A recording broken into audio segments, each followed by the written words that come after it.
Is getting a lot of attention as the party favorite, right? Maybe. I guess that's how you'd say it. The establishment favorite, maybe? Yeah. Corlin Sykes has been on our show a couple of times. He also wants to run against Claire McCaskill for the Senate race here in Missouri. Our next guest has also joined the fray. We haven't had a chance to talk with him. He's from the Kansas City side of the state. Austin Petersen, thank you for joining us. Welcome to Big 550 KTRS. Thanks for having me. Good morning, McGraw and Kelly. When you come to St. Louis, are you going to stop by the studio, or are you going to small-time us and just hang out on the phone all the time? Oh, yeah. Well, I'm so big and important. I'm sure I'll find time, guys. Okay, good. Yeah. Appreciate it. Well, let's get some current news straight ahead. What do you think of this budget deal going on in Washington, D.C.? Yeah, well, I'm kind of sick and tired of the Republicans trying to paint the actual conservatives as if they are the radicals when they are the ones who campaigned just 5 years ago at the height of the Tea Party frenzy to be constitutional conservatives who believed in reining in spending. So I've got to stand with Rand Paul on this one. We need to have some spending cuts. So we don't have trillion-dollar deficits. I think that the people who believe that we need to spend $1 trillion a year are actually the radicals here. For those who weren't up at 3 o'clock in the morning, Rand Paul was on the on the floor of the U.S. Senate saying, "Why do Obama deficits matter and Republican deficits not matter?" You agree with that? Completely agree. And, I was a big fan of passing the tax cuts, and I think that a lot of Missourians are benefiting from that. Of course, Claire McCaskill voted against it. But if you don't pass spending cuts, it's just going to mean a tax increase down the road. We need to cut taxes, absolutely, but we need to get our fiscal house in order and get some real across-the-board spending cuts so that we can have the kind of sustained growth that won't lead to future tax increases. Austin Petersen, somebody who was an expert at the budget, would say to you, 70 to 75% of the budget is untouchable because it's entitlements. Who cares what happens to the other 25%? It's the 75% that you have to cut. Are you willing to make cuts to Medicare, Medicaid, Social Security to solve this problem?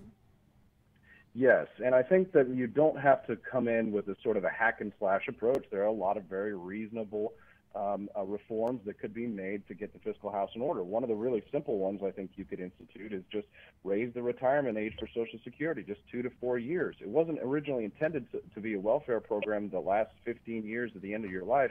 It was supposed to be something if you were destitute. So even if you just raise it 2 years, that could result in significant cuts to the spending on the programs. And so we've got to start talking about what's actually reasonable and possible. I mean, they never should have passed these programs in the first place. But now that we have them, we have to deal with them. And there are some common sense approaches, like I said, just increasing the retirement age or means testing, for example. Or if you have over $150,000 a year in income from investments that you've saved up over your life, maybe not getting Social Security is something that we could be talking about. I mean, isn't that reasonable? Shouldn't it really be for people who can't make a living on their own at the end of their life? Well, don't you then disincentivize people to save? Right? If I'm smart and I save my money all these years, right, and I end up with a nice nest egg at the end, I've been paying into Medicare all these years. Now I don't get it because I was frugal with my money in my 40s and 50s? Listen, I didn't make these promises, okay? I'm 36 years old. These promises were made before I was born. If you want to send somebody to Washington, D.C. who's going to keep the status quo, you got plenty of people in this race, or you could send Claire McCaskill back. If I go to Washington, D.C. next year, I'm going to be the guy who actually keeps his promises, unlike the Attorney General who I'm running against, who, when his promise was inconvenient to him about not running for higher office, he broke that promise immediately. But I got a track record of 10 years of fighting for fiscal conservatism. So if you want somebody who's going to do what they say, send me to Washington, D.C., so Rand Paul doesn't have to stand alone on the Senate floor by himself making these fights by himself. Why is it, Austin Petersen, that conservatives continue to send people to Washington to rein in spending for 30 years now, and they don't rein in spending? What is it about? Now, let's forget the Democrats for a second. Let's talk about your party. Why is it that when they go to Washington, they can't rein in spending? a lot of them get really comfortable in the positions of power that they have. There's a lot of perks to being a United States senator. A lot of times, in order for them to get reelected, they have to make deals with special interests that put them in office. I mean, the difference between myself and the other Republican who's in this race is that I don't have the backing of people like Senator Mitch McConnell. So if I go to Washington, D.C. next year, there's no strings attached. I mean, I've got twice as many donors as Josh Hawley. I've got more than the entire Republican primary field combined, and I've raised a sizable war chest, $50 a time, from grassroots people. So if you're not owned by the special interests, if you're not owned by the establishment of your party, then you can do what you say you will do. I mean, Senator Rand Paul is a perfect example of that. Mitch McConnell opposed him in the primary, just like McConnell is opposing me. So when Rand got to Washington, he could do what the voters who sent him there would do. And so a lot of it has to do with the special interests. A lot of it has to do with the dark money side of things, but also the way that the Republican leadership meddles in primaries and picks the candidate. Whenever those candidates, those Mitch McConnell-aligned candidates get to Washington, they owe him a lot of favors, and they have to do when you take the king's coin, you have to sing the king's song. Where are you on Donald Trump? You know what? I was a skeptic of Donald Trump before he was elected because he had a lot of conflicting statements of things that didn't sound constitutional conservative. But you know what? A politician's never going to tell you when they're wrong, but a statesman will. And I am so happy to have been proven wrong by a lot of the very conservative measures he's taken. The amount of regulations that he has blocked versus his predecessors, George Bush and Barack Obama, ought to make any liberty conservative who believes in limited government just be absolutely delighted. So I'm excited. And you're never going to agree with somebody 100%. And when I've disagreed with the president, I've said so. I always say, Frederick Douglass once said, I will stand with anyone to do right and with no one to do wrong. And that's what my stance has always been. But I've been pleasantly surprised to see that the president has done wonderful things like getting Neil Gorsuch in there. All right, hold on a second. Hold on a second. Yeah. You got to give Mitch McConnell Neil Gorsuch, don't you? Okay. Well, yeah. Well, the president plays a small role in that. Well, hold on a second. No. But Mitch McConnell took the slings and arrows and didn't sign off on Obama's pick for 13, 14, 15 months. Sure. So you have to give McConnell that. Broken clocks are right. Yeah, okay. Broken clocks are right twice a day, I guess. All right. Now, secondly, McConnell might have passed this Senate bill that's going to blow up the deficit, right? But President Trump's going to sign it. So why is Trump the genius and McConnell the bad guy? Well, they're both complicit, and the thing is that President Trump never has claimed to be a deficit hawk or to be a but you are fiscal issues. But you are. Yeah, and I disagree with him on that. I also disagreed with him when he signed the reauthorization of FISA recently, and I've said so. So just like I said, when I disagree with the president, I'm going to say so. But I think overall he's done a lot of good. Senator McConnell is the one who's really got all the power here because it's the legislature that is originating these bills and putting on the president's desk. You have to understand the mindset of Trump. And I think after a year in office, I have a better understanding for where he's at. He's not an ideologue. Okay, he's not the type of person who's going to sit around and try and compare his philosophy to the legislation that's coming across his desk. He's a businessman who wants to make deals, which makes it imperative that we have good legislatures, because I think he's going to sign pretty much any bill that comes across his desk with some reasonable restraints. But for me, I mean, again, I'm not saying, he's a genius when it comes to legislation or how he managed to get Gorsuch in there. I'm giving the guy credit where it's due.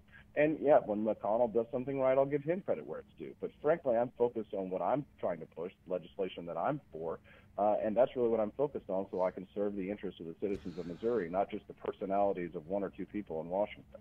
The conventional wisdom, though, Austin Petersen, is to run against the establishment. And Mitch McConnell is the establishment. Donald Trump is the anti-establishment. So it's not that hard to sort of criticize Mitch McConnell and to praise Donald Trump. So my question to you is here.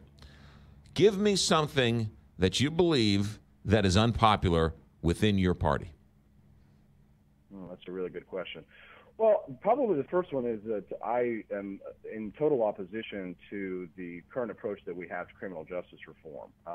Now, some Republicans have taken the lead on this issue, but I frankly think that the federal war on drugs has been a disaster, and many of my Republicans disagree. I sat with my mother for a year when I was 15 years old while she suffered from cancer, while I carried her bags of vomit from the couch to the toilet, and if I had thought that there had been some sort of medicine that would have alleviated her symptoms, should I really be a prisoner? Should I really go to jail for 5 or 10 years for trying to help someone who is suffering? So I think we need to stop looking at the federal war on drugs as a criminal issue and look at it as if it were a medical issue, which is really what it is.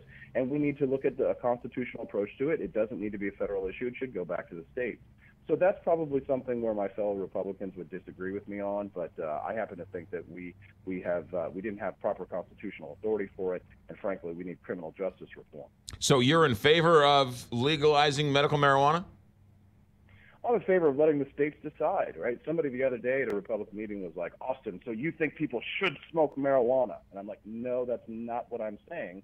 What I'm saying is that the federal government never had the proper constitutional authority, that the states have elected to make it legal in some cases, both medical and recreational. The federal government has better things to do. We should stop putting police officers' lives in danger by having them enforce these victimless crimes, and we should respect the will of the states of the 9th and the 10th Amendment of the Constitution. Okay, so if it's a states' rights issue, do you think, as a representative of Missouri or as a citizen of Missouri, Missourians or Missouri should be at least a medical marijuana state? Would you be in favor of that if Missouri were to put that on the ballot? As a citizen of Missouri, I would support that, and part of the reason is because I speak to a lot of veterans who come back with PTSD, and rather than taking opioids, which have proven to be pretty harmful in recent days, they would prefer to use that as a medical alternative. And even President Trump has come out and said that he supports the right to try legislation so that people can choose what sort of drugs that they want to take in order to alleviate their suffering. And so I'm not going to be in the business of telling people who are sick or suffering or dying like my mother did when I was a young man to say that, oh, you're a prisoner, we're going to throw you in jail if you decide to use this. So yes, I would, as a private citizen of Missouri, support that. What about recreational marijuana? Well, again, that's going to have to be up to the citizens of Missouri. I know you're a citizen. You're a citizen of Missouri. Yeah. Would you be in favor of it? Yeah, I would. And the reason why is because I think that we create dangerous drug gangs and cartels. Just like we did with alcohol. I think the problem is that what you're doing is if you're worried about MS-13 gangs coming up across the border, it's the Baptist and bootleggers approach, right? The bootleggers or the new MS-13. These are dangerous cartels that are created because of our violent prohibitionist war. It's never going to be legal to use drugs or alcohol and get behind the wheel of a car, and I would never advocate that. And we should never allow it to be placed into the hands of children, just like we don't with alcohol right now. But if you're not free to make mistakes in this life, then you're not really free at all. And I actually believe that people should have personal responsibility, but with some limits. Again, you can't drive, you can't get behind the wheel of a car. But yes, I do actually believe that my fellow citizens are adults who are capable of making adult decisions for themselves. Austin Petersen, is Ann Wagner going to get in the race? Well, I hope not. She's really, she'd be a tough one. I mean, she's a very credible public servant. But really what the Ann Wagner rumors have to do with is the fact that Josh Hawley's floundering. I mean, I think he's not ready for prime time. You heard his comments last week, and he's either pandering or he's an idiot because his comments were blatantly wrong. And so a lot of people, I believe, think have buyer's remorse, which is why they're trying to push Ann Wagner into the race. Nobody's going to raise more money than Claire McCaskill, not even Ann Wagner if she gets in. You're going to have the grassroots on your back. You're going to have the people on your side, and you're going to have to work hard for it. Josh Hawley hasn't even held a campaign event yet. He's not raising money like they expected. I'm all over the state. You got to have somebody who's going to go out there and make the case to voters. Stop writing Claire McCaskill's fundraising emails for her, like my opponents Cortland and Hawley have been doing. Hit her where she's weak on the fiscal issues. Hit her where she's weak where she reauthorized FISA. That's how we're going to get her out of there. What comments are you referring to with Josh Hawley that you find not appropriate? Well, he tried to make it sound as if sex trafficking was something that started up in the 1960s and 70s because of the sexual revolution. Whether you think that's right or wrong, one, factually, it's incorrect. They call it the world's oldest profession for a reason. And two, this is the war that Claire McCaskill wants. She wants to fight a Todd Aiken-style culture war so that she can go out there and rile up her base and fundraise like she's been doing. So don't let her have that. It doesn't matter if you agree with Josh or not. It's not the issue. What the issue is fighting the enemy on the ground where they're weak. She voted against the tax bill. Focus on her weakness. She voted for FISA. A lot of college students who are Democrats think that she's bad on civil liberties and criminal justice reform. A liberty Republican who can punch her on the right from her fiscal issues and then hit her on the left in the general election on her lack of standing up for criminal justice reform and civil liberties. That's the ticket.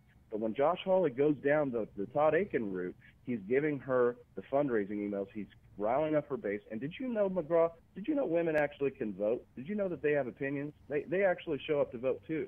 So you might want to not tick off half of the electorate. Let's stick to where we're strong as Republicans. Let's hit her on her tax vote. Let's hit her on her FISA vote. Let's win this thing, and let's turn Missouri red. Austin Petersen, it already is red. You want? Oh, well, okay, never mind. I want to clean up something you said earlier. You said that I want to make sure. I don't want you to. I want to clean up what you said. You meant Josh Hawley's comments were idiotic. You don't mean Josh Hawley's an idiot. Well, here's the thing. He was wrong. So if the guy went to Yale, he's got to know that that's not true.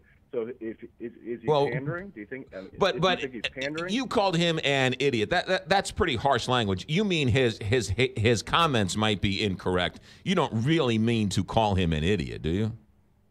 Well, I'll take the correction and thank you for it. No, I mean I don't want to put words in your mouth. I just want to clarify. You didn't really mean to call him an idiot. Right. His comments are idiotic. Okay. All right. I just wanted to make sure I didn't want to cause controversy is what I'm trying to do, and I'm trying to avoid it. So, and I wanted your comments to be taken for what they were and not out of context or anything else. So there you go. I was actually trying to keep you from creating controversy. Maybe that's what you were trying to do, or whatever. Maybe I need a controversy because that's the thing. That's what gets the little known candidates a lot of attention when you say wild things, and then you end up just like Roy Moore did.